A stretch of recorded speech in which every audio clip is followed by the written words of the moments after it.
ఢీకొన్నాయి. దీంతో 10 వాహనాలకు పైగా వాహనాలు ధ్వంసమయ్యాయి.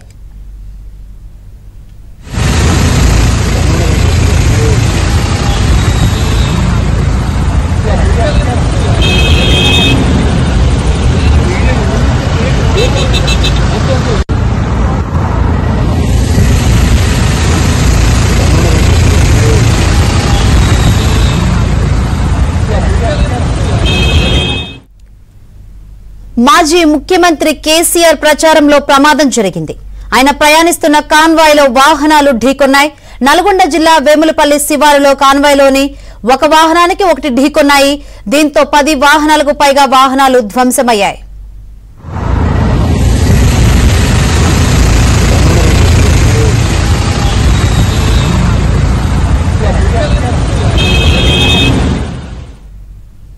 రైట్, మాజీ ముఖ్యమంత్రి కేసీఆర్ ప్రచారంలో ప్రమాదం జరిగింది. ఒకదానికొకటి మరొకటి ఢీకొని 10 వాహనాల పైగా ధ్వంసమైనట్లు తెలుస్తుంది. ఇదే విషయం గురించి మరింత సమాచారాన్ని మా ప్రతినిధి రవిని అడిగి తెలుసుకుందాం.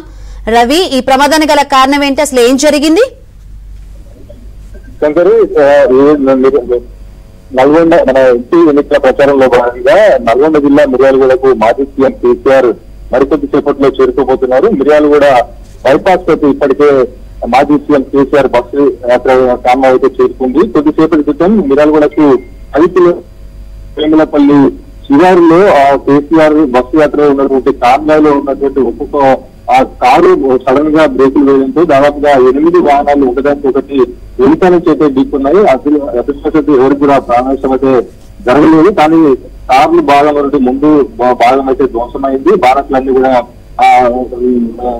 ఢీకొన్న పరిస్థితి ఉన్నాయి. మొత్తంగా ఈ రోజు మిర్యాలగూడలో మొట్టమొదటిసారిగా మాజీ సీఎం కేసీఆర్ ఎంపీ ఎలక్షన్ లో భాగంగా బస్సు యాత్ర అయితే స్టార్ట్ చేశారు. ఆర్యాల బావితో పాటు నల్గొండ ఉన్నటువంటి అన్నపర్తి వద్ద రోడ్డు వెంట ఉన్నటువంటి రైతులను కూడా పరామర్శించి ధాన్యం కొనుగోలు సంబంధించినటువంటి అంశాలు కూడా మాట్లాడిన పరిస్థితి ఉంది. దాదాపు 4 గంటల నుంచి 4:30 నుంచి ప్రారంభమైనటువంటి కేసీఆర్ బస్సు యాత్ర దాదాపుగా 1 గంటన్నర నుంచి కొనసాగుతోంది. మార్గం మధ్యలో హోటల్లో కూడా మాజీ సీఎం కేసీఆర్ కొద్దిసేపు దాదాపు అరగంట పాటు అక్కడ ఉన్నారు. ఇప్పుడు మిర్యాలగూడ ప్రాంతానికి డిప్లై చేస్తుంది. కానీ కేసీఆర్ బస్సు యాత్ర కావాలో ఉన్నటువంటి కొన్ని వాహన శ్రేణి మితిమీరిన వేగంతో వెళ్లడంతోనే ఈ ప్రమాదం అయితే జరిగింది. ఒకదానికి ఉన్నటువంటి ముందు వెనుక ఉన్నటువంటి వాహనాలు అయితే వేగంగా ఢీకొనడంతో దాదాపు 8 వాహనాలు ముందు భాగాలు అయితే దెబ్బతిన్న పరిస్థితి ఉంది. శంకరి, రవి, విజువల్స్ లో చూస్తుంటే కార్లు ముందు భాగాలు ధ్వంసమైన పరిస్థితులు అయితే కనిపిస్తుంది. ఎవరికైనా గాయాలయ్యాయా?